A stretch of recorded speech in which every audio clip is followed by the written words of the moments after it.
Hello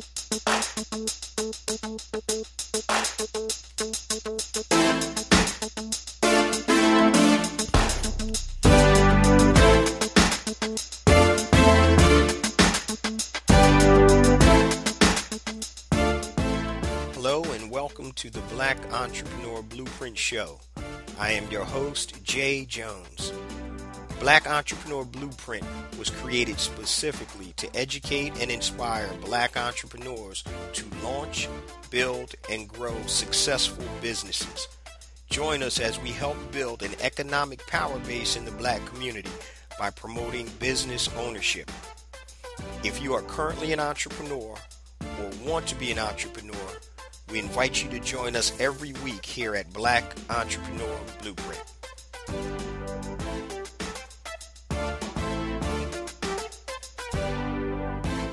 Welcome to the Black Entrepreneur Blueprint, episode number 231. I'm your host, Jay Jones, and today we have a dynamic show in store for you. Today we're going to be speaking with Miss Sarita Pittman, and you're not going to want to miss her amazing entrepreneurial journey. Now, before we get to today's episode, I just want to share a few things. Number one, my new book is out, A New Black Wall Street, Circulating the Black Dollar Worldwide by Building Successful E-Commerce Businesses. So if you're interested in building a successful, sustainable e-commerce business, please go to anewblackwallstreet.com. Pick yourself up a copy. It's $14.95 plus shipping and handling. And it would also make a great gift for anybody that's interested in building a part-time or full-time e-commerce business. Now, for those of you who need additional assistance building your successful, sustainable e-commerce business, I've built a compatible online course at educatedecommerce.com. So you can enroll in the course. Go to educatedecommerce.com. It takes you from point A to point Z, from concept all the way to fruition on Amazon, on your own sites, and on eBay. Now, I just put out a social media post a couple of days ago, and I was talking to one of the BEB family members, a young brother from DC who was in college and actually was working full time. And so he needed an additional stream of income, and he wanted to take the course, but he didn't have the money.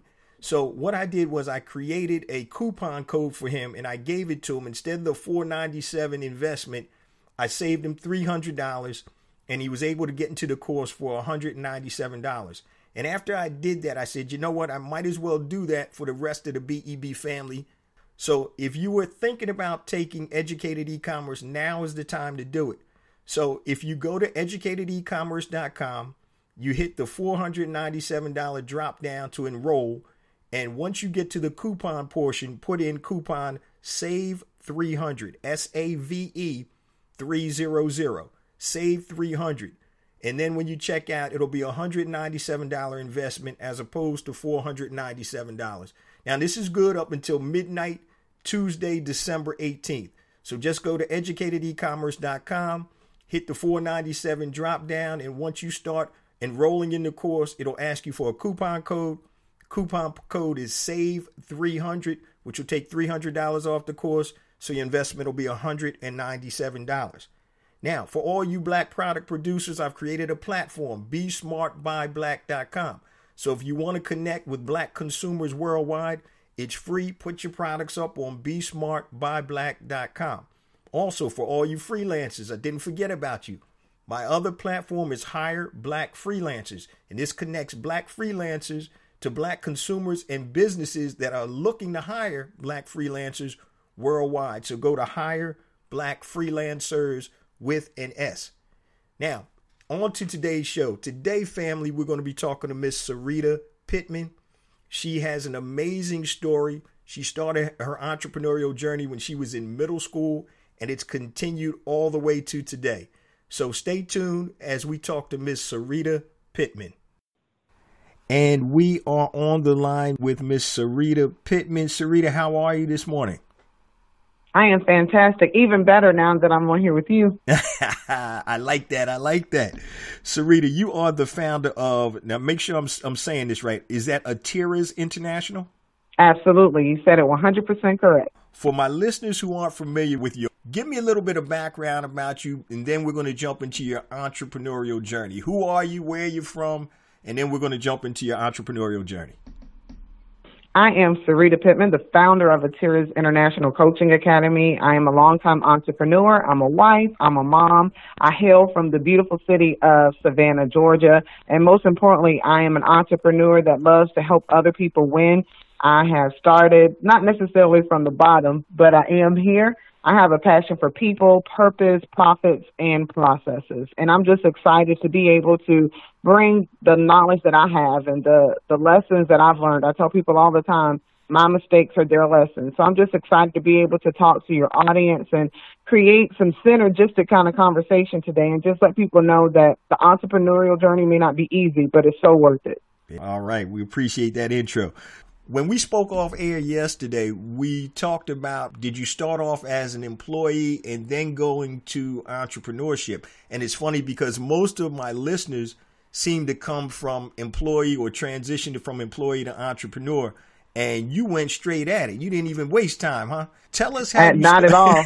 Tell us how you started your entrepreneurial journey. Well, I started in the beauty industry doing hair in my parents' home. I started in middle school. I was the go-to young lady in school when it was time for the dances. I would do the hair, curl the hair. Back then, we had the rotted ponytails. I know I'm telling my age, but you would rod the hair, put it in the microwave. Don't let it, you have to get it perfect. You can't let it cook too long or not enough. I perfected that hairstyle, and all the girls in my school, my mom would let them come over because I couldn't go to their house. And I would do the hair, and it just started like that. And I just transitioned to go further in depth in the beauty industry and transition to go even further in the professional coaching arena. But I started in my parents' bathroom doing hair.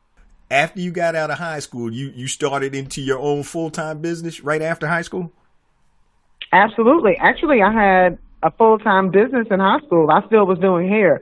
For the senior pictures, I was the person that did hair. For the proms, I did hair. For the football games, I did hair. So if I wasn't in class and in school, I was doing hair. And then I still was an employee, too, at that time because I was working at KFC. Got to give a shout-out to those chicken wings that paid me.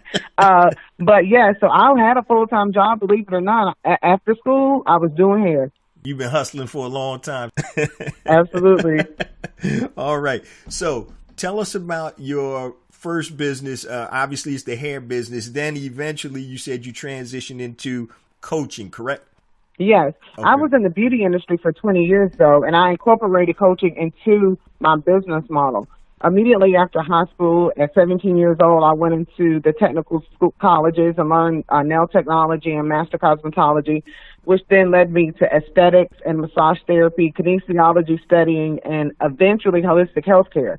So I went to school for all of those trainings, became a holistic healthcare practitioner, and incorporated, again, that plus coaching into my business model. So, I was able to charge that higher price bracket for services because I created power partnerships with doctors' offices. My business became credentialed, and I was able to get discounted services and take insurance for massage therapy. So I was an out-of-the-box kind of thinker. I learned that, you work smarter, not harder. And then once I transitioned a little over 5 years ago now, out of doing the one-on-one beauty services, I went solid into coaching only and doing some behind-the-scenes beauty protocol development for major beauty brands. But other than private label services in the beauty industry, my primary focus is business building for people, of service providing niches, if you will, and also educating people on how to coach. So That's what I do full time now. All right. We're going to get to that part in a minute. I just want to talk to you about how did you finance your initial business after you got out of high school? Because that's a major issue, especially it seems it's intrinsic to Black entrepreneurs because we may not have the resources available that others do. So how did you finance your initial business? My dad gave me his Target card and said, you better make it work. That's great. I mean, I didn't have all of the funding, and people laugh. When I tell my story, my dad gave me the Target card and he said, you better make it work. I went and bought trash cans. I bought some towels, a cabinet to put my towels in, and I just had to continue to do that service providing of when I did someone's hair, when I did a service, I went and bought the shampoos, bought the color, and then it went from me, my dad seeing that, okay, you made that Target card work, then I graduated to the American Express. He believed in it. So he could have initially given me the American Express card, but he wanted to see what I could do with what I was given. Because oftentimes we look at what we don't have, and we so often, especially our culture, we'll sit on our gifts and look at every reason why we can't do it. I had a hunger and a passion, and I knew I would hear his mouth if I didn't make what he gave me work. So, I did that, and then that American Express came in handy, so I was able to get better towels and some capes and different things like that, and I haven't looked back. I've always, after my dad gave me those cards, my services funded my business. I was my biggest investor. Okay. After that, you kind of funded yourself or self-funded your business.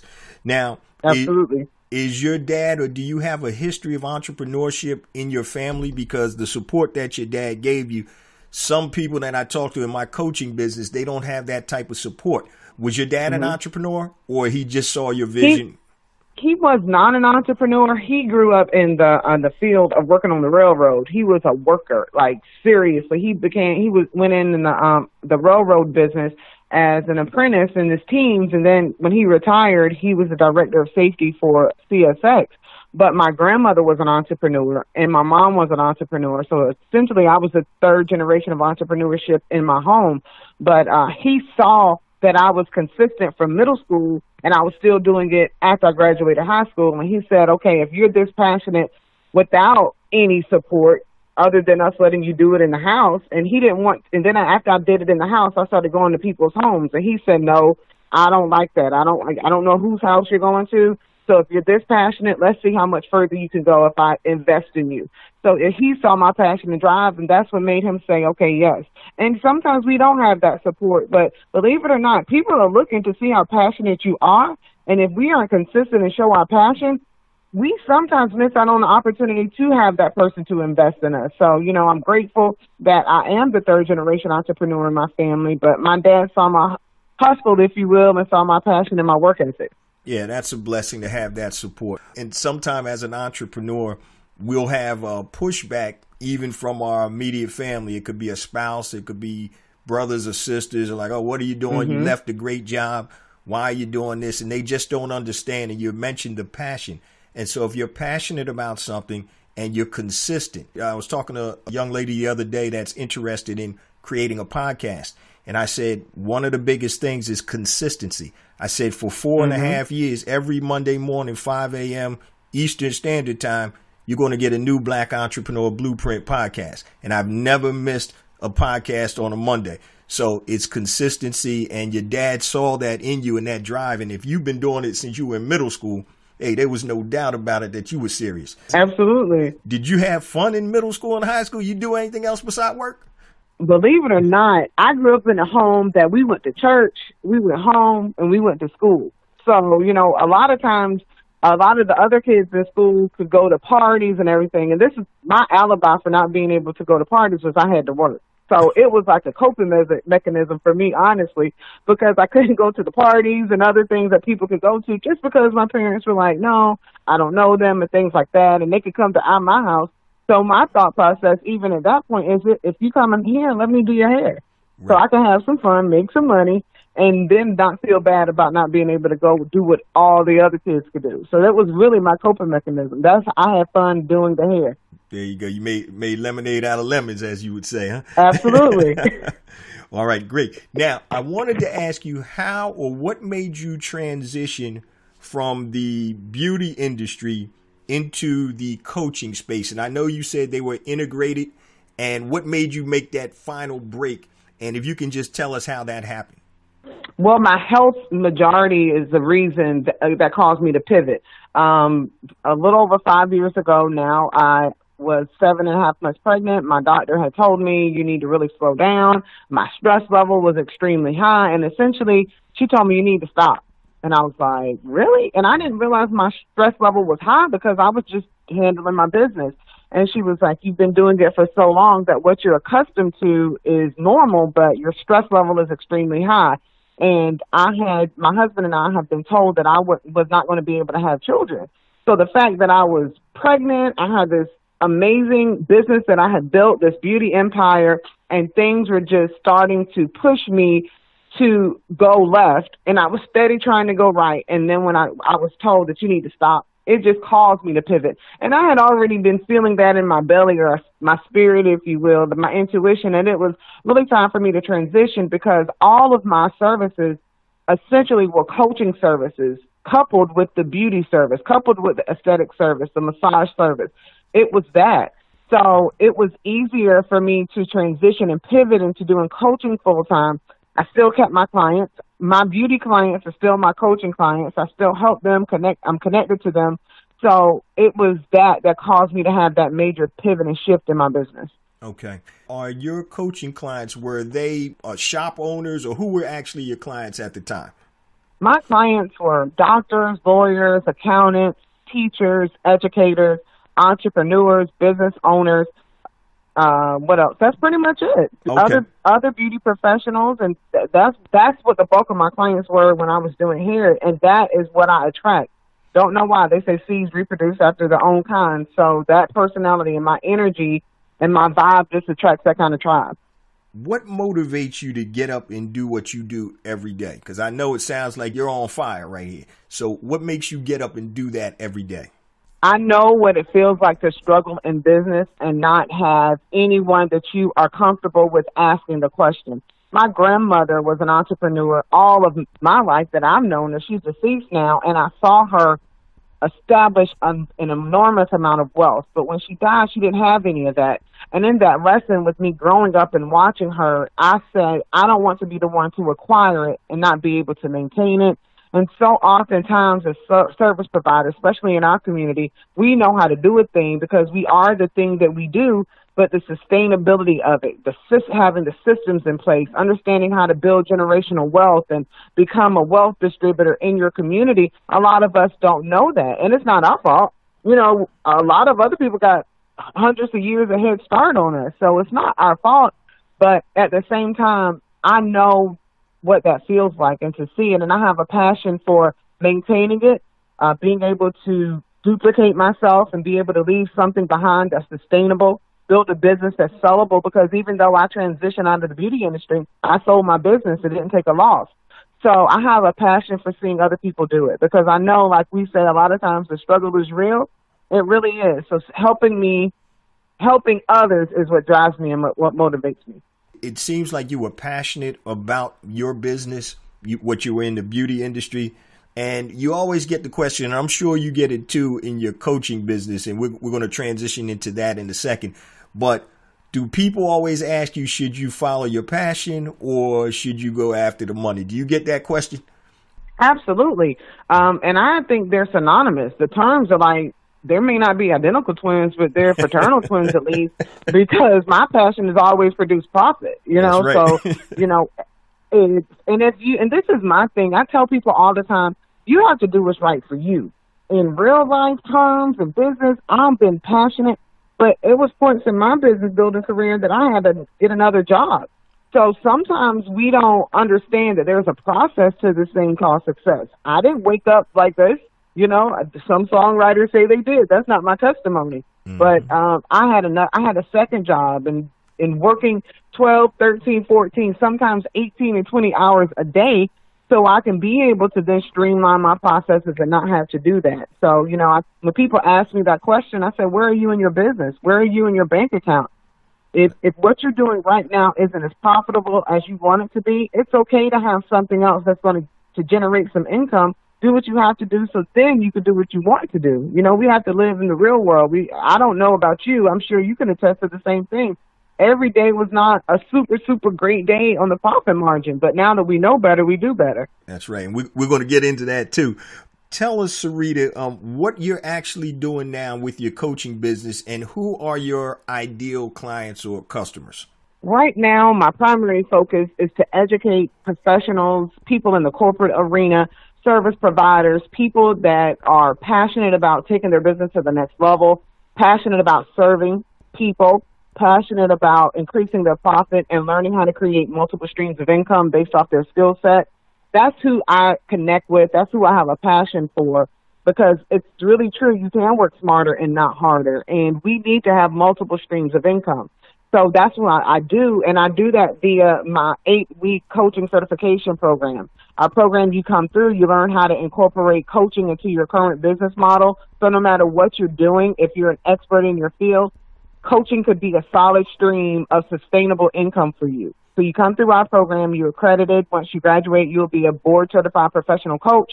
You come through, you learn how to coach people, help them achieve their goals, avoid burnout, improve your leadership skills. And not only that, you understand how to build a sustainable and sellable business if you need to as a coach. So I'm passionate about those individuals that say, hey, I'm an expert.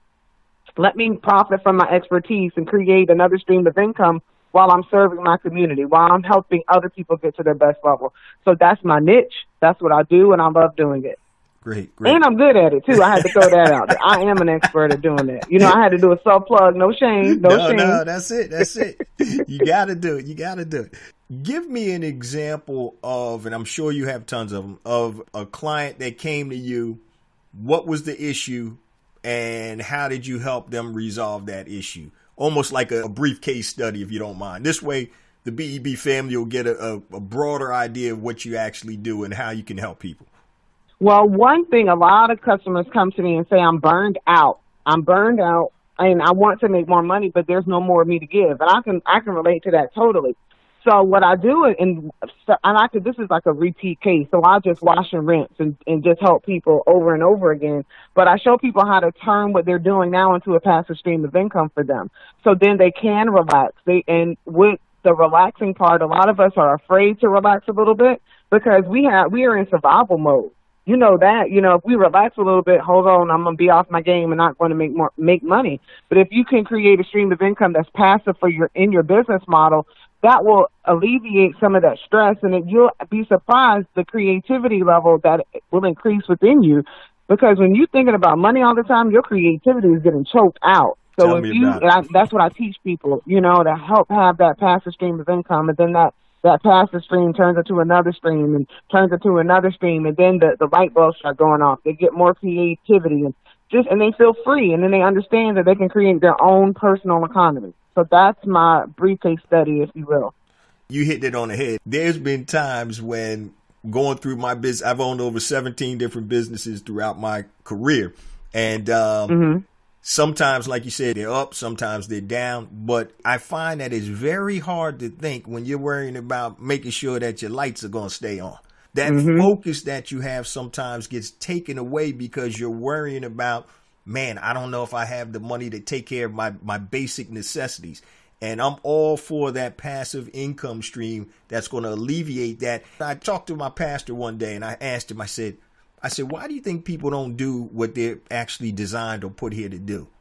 And he gave me a one-word answer, and he said, debt. I said, that's a pretty good answer. He said, most people are so busy on that proverbial treadmill trying to, make sure they have their monthly nut covered that they can't do the things that they're supposed to be doing, that God assigned them or designed them to do, because they're too busy trying to make that 5, 8, 10,000, 20,000, whatever your monthly nut is each month.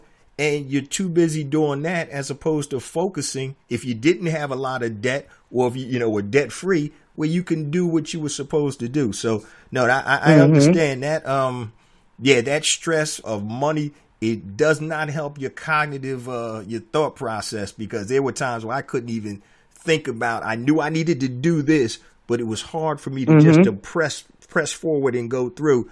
And once again, you learn that from experience, and now I know how to negate that. So speaking of that, tell me about a time in your business that you came into an issue that you had to overcome. Maybe you failed. What did you learn from that? But give us a specific issue, because the BEB family knows that it's not just straight from 0 to 100. You go through ups and downs as an entrepreneur. So can you give us an instance where you struggled or failed, and what you learned from it and how you overcame it, if you did overcome it? One of my biggest issues in business was making a decision with using both my head and my heart.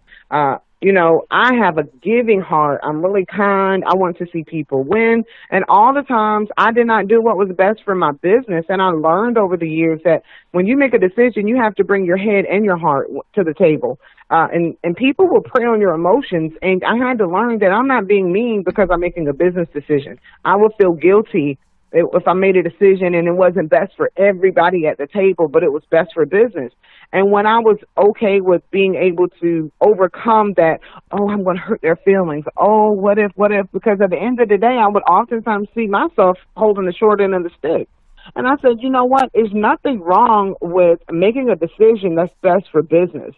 And we can chop it up over here. We can go eat some ice cream and have some nuggets later on, whatever. But right now I have to make a business decision. And I had to understand that business does not run by osmosis. You have to run your business or your business will run you.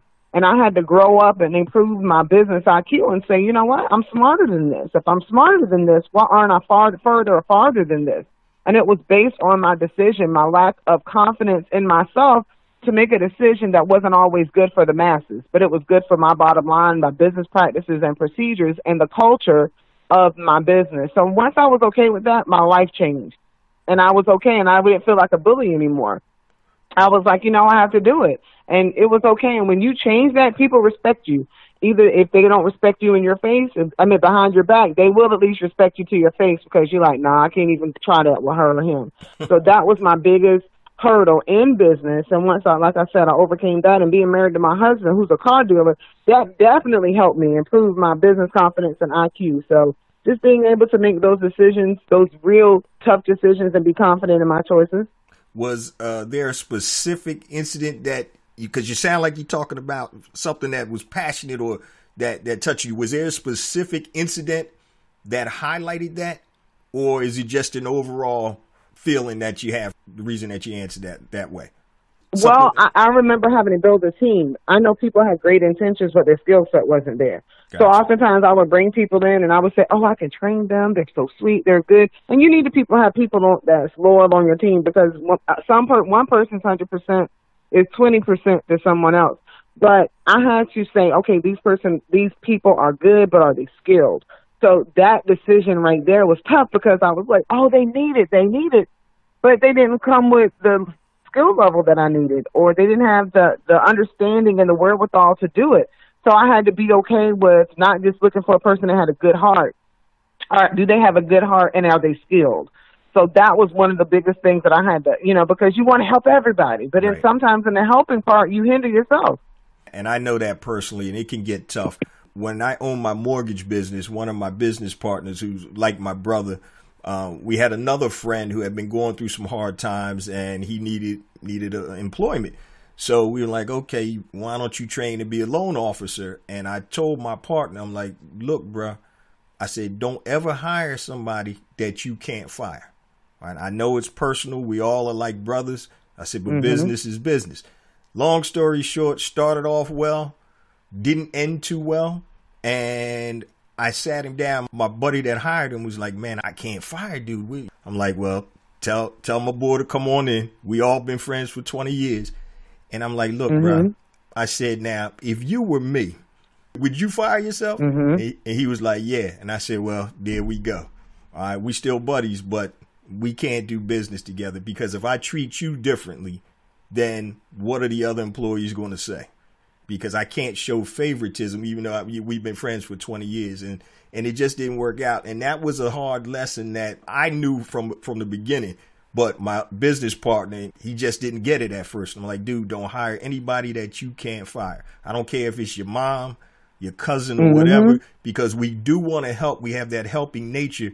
But the bottom line is the bottom line. And in this case, it was not disrespect. But if you're not going to give your all, and I'm not going to take an L for that, because I got a family to feed. So, yeah, that's tough. So when you deal with that personnel type things, and when it comes to people that you want to help, family or friends, that can be very, very dicey. So the BEB family, light bulb should go off in your head. If you can't fire somebody that you hired, don't hire them.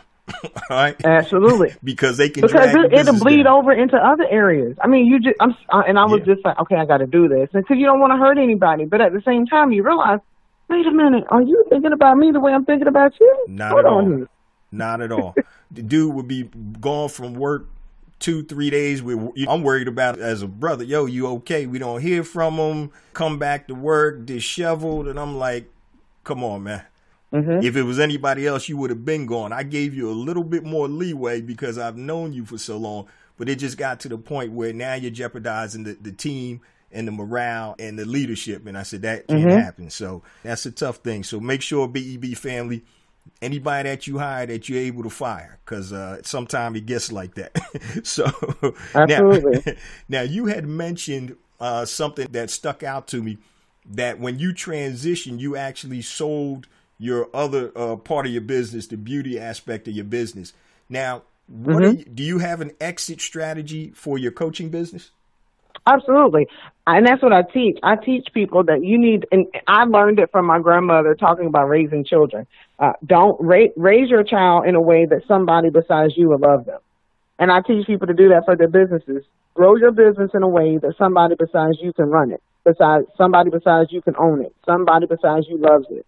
And when you do that, you put procedures and processes and back office systems in place that if push came to shove, it's something that somebody can take and grow it from where you have taken it. And we don't do that a lot of times. We learn how to have a business and be a business, but we're afraid of that component of business many times. And I have done it. I've sold plenty of businesses over and over again, and it's profitable. So, that's what I teach. So that was my exit strategy from a long time ago. I had to build it in a way that just besides me, another person besides myself will love it and be able to earn from it. It's funny. I just recorded an episode called The Power of Process. And so, and you have to have processes set up in order to be successful, because a lot of times we end up building a business that's just predicated on us. And so once we decide that, hey, we're out of the business, there's really nothing to sell. And so it's about setting up processes, standard operating procedures. And I know you talk about that, I'm sure, in your coaching. So anybody can come in and do whatever task or whatever is necessary to keep the business moving. That's definitely positive. Now, where do you see yourself in your business in 5 years? Where do I see myself? That's a good question. In 5 years, I see myself in my business at the level that wherever it's going to be is going to be. I've learned not to limit myself. I do see myself in a position that I've helped a whole lot more people know about the coaching industry and how to successfully incorporate that into their business model.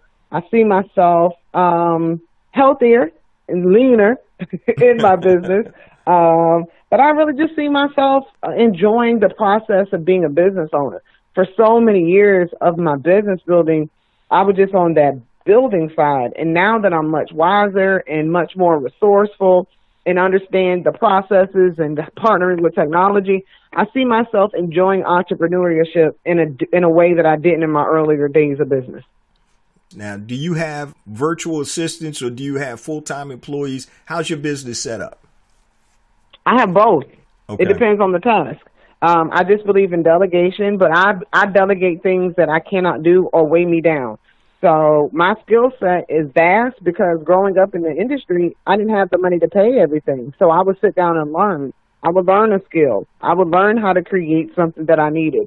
So what I've mastered, I hold on to. But those other things that aren't necessarily my genius or not necessarily things that I can do it extremely quickly, I delegate those. And then I just handle what my true genius is, and that way I don't feel burdened and tied down because I can execute it seamlessly. Now, did you have a problem when you had to start delegating? I know a lot of entrepreneurs have that Of issue. course I did. I still do. You're talking about I had a problem. And that's just the thing. People don't understand that. People think, oh, my gosh, I'm the only one struggling with delegation. No, because you have to trust that a person is going to do it like you. And the truth is, no one could do everything like you, but you. So you have to be okay with that learning curve, and you just have to understand that, okay, I can make it, and calm down, go light a candle, go do some yoga, take a jog or whatever, because every big business, small business or whatever, they have to do it. You know, perfect example. Do you have a favorite restaurant, Jay? Yeah. You have a restaurant that you absolutely love, and you know it's your favorite thing. You go and order it. And then you go back a month later and you be like, wait a minute, somebody else cooking today. This don't taste like what I'm normally eating. Same thing. Yep. But that restaurant didn't close. But you be like, man, where's my guy? Where's my guy? I don't see him back there. I knew it. I knew he was off today. Okay, when are you off? You try to come back when that person is. So that's just the nature of the beast. And we just have to adapt and accept the fact that we cannot be everywhere and everything at all times. But I struggle with that. I don't even know until Jesus comes. I may struggle with that, but it's reality. So let me ask you, we all know that if you don't have customers, you're not in business, right? So what are your most effective marketing techniques to attract new business? Putting myself out there and being consistent and having word of mouth, testimonials, making sure that you're visible constantly. And a lot of times we aren't visible to the right people. We don't understand that friends and clientele are not synonyms. They're not always interchangeable words. So we have to be okay with putting ourselves out there in a place that people need what we have, and we can solve that problem. But consistency in the marketplace in front of your target customer, word of mouth, and always constantly pulling in testimonials and having a database of testimonials that you can constantly share and keep in front of the eyes of the people that desire to probably connect with you. That helps me 100%. Do you do any video testimonials?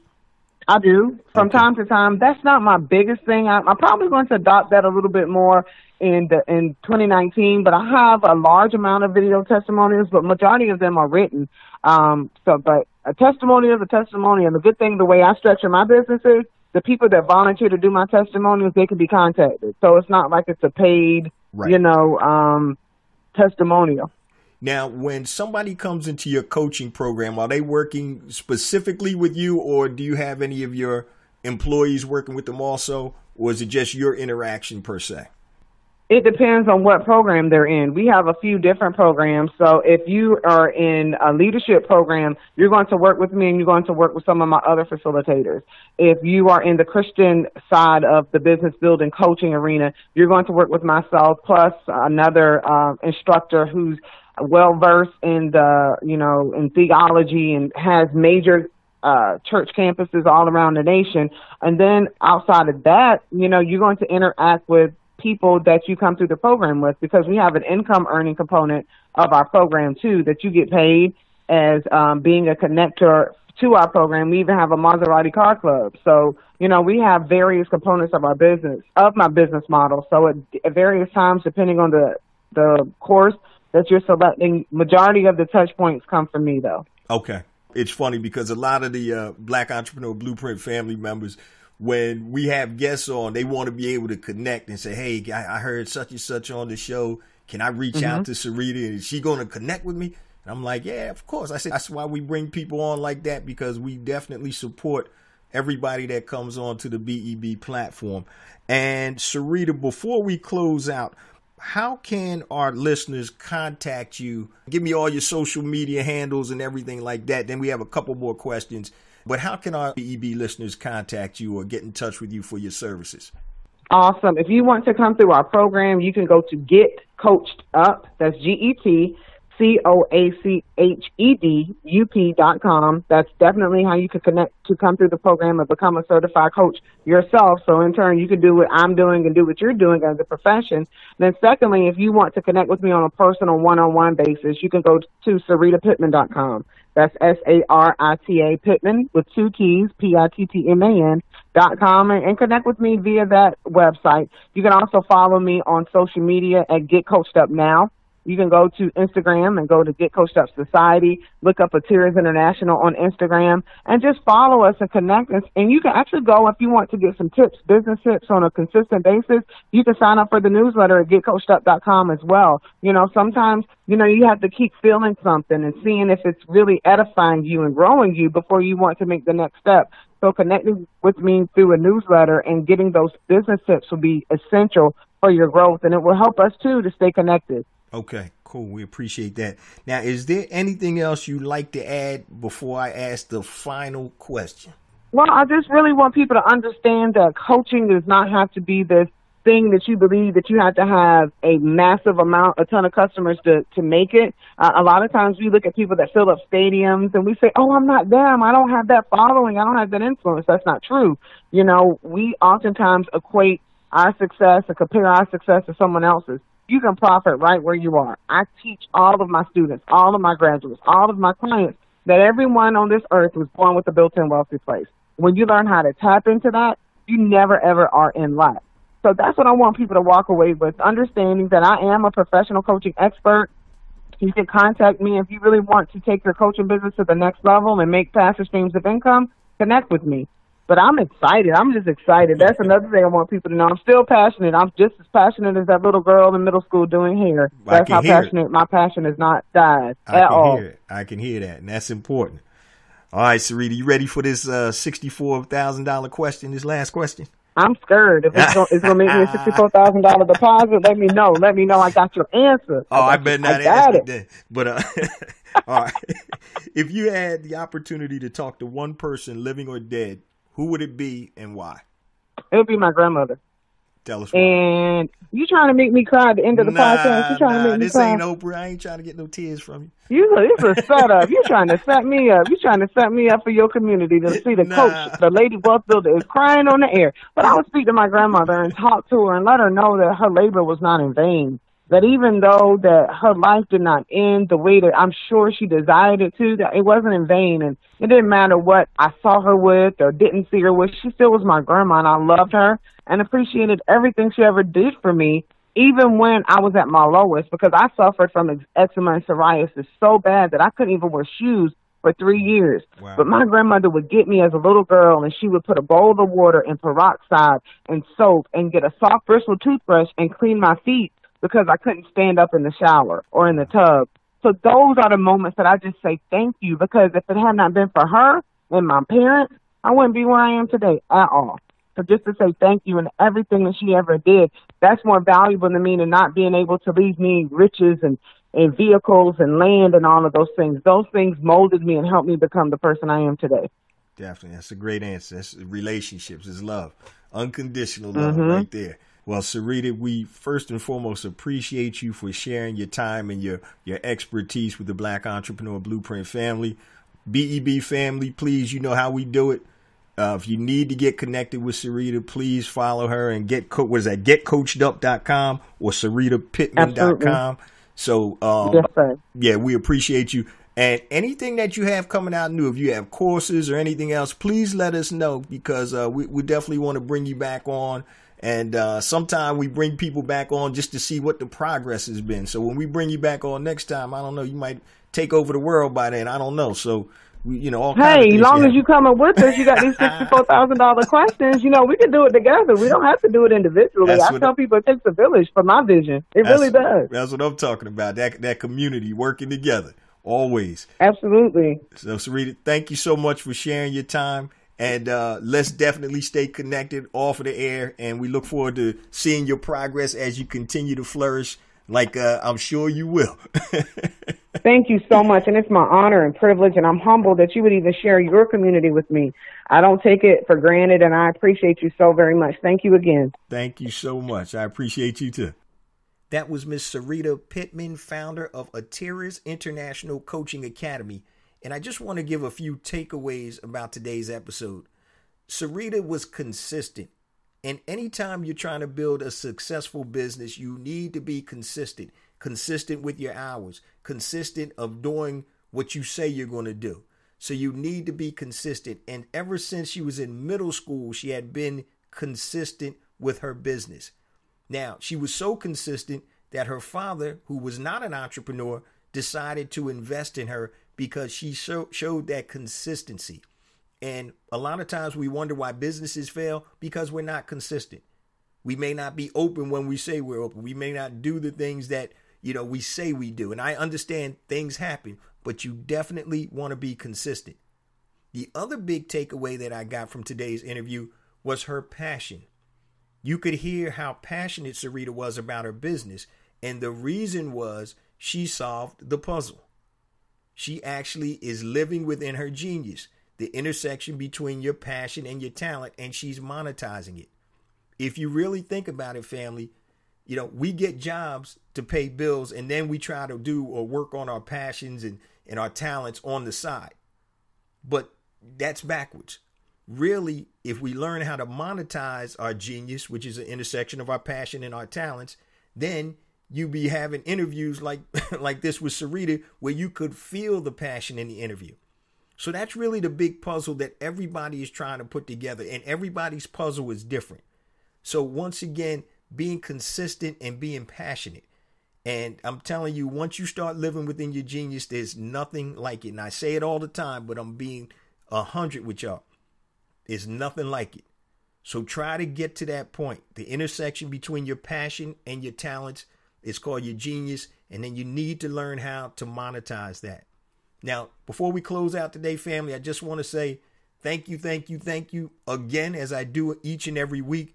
We've gotten more and more downloads, and that's attributed all to the BEB family. I love you guys, and I appreciate you so much. Please continue to spread the word about the podcast and the blog. Be Smart, Buy Black, hire Black freelancers, a new Black Wall Street, educated e-commerce, whatever. But please continue to spread the word about the podcast and the blog. Now, I've been connecting with a lot of BEB family members in this month of December for some reason. But if you guys need to reach out to me, ask me questions, or just connect, if it's anything long, just hit me on my email address at jjones@blackentrepreneurblueprint.com. And that's JAYJONES at blackentrepreneurblueprint.com. Facebook, go to Black Entrepreneur Blueprint. Twitter, jjones001, JAYJONES. Instagram, jjonesforreal, JAYJONES, the number 4, REAL.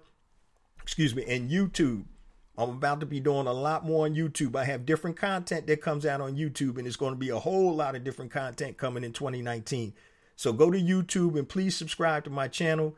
Just go to YouTube and search Black Entrepreneur Blueprint and hit subscribe, and you're going to be getting a lot of additional content. Also, if you want to connect on LinkedIn, J Jones, Black Entrepreneur Blueprint, you'll find me there. Just connect, give me an invite, and we'll definitely link up and connect. Now, if you want to be included in the BEB text line for live notifications and reminders, just text BEB to 555-888, BEB to 555-888. Also, a last reminder, if you're interested in enrolling in the Educated E-Commerce online course, please feel free to do it now. $300 discount, so your investment will only be $197 versus $497. So go to educatedecommerce.com. Once you start doing the enrollment, go to the $497 enrollment, and then in the coupon code, hit SAVE300, SAVE 300. And this promotion is good until Tuesday night, December 18th. Love you guys. See you same time next week. Peace.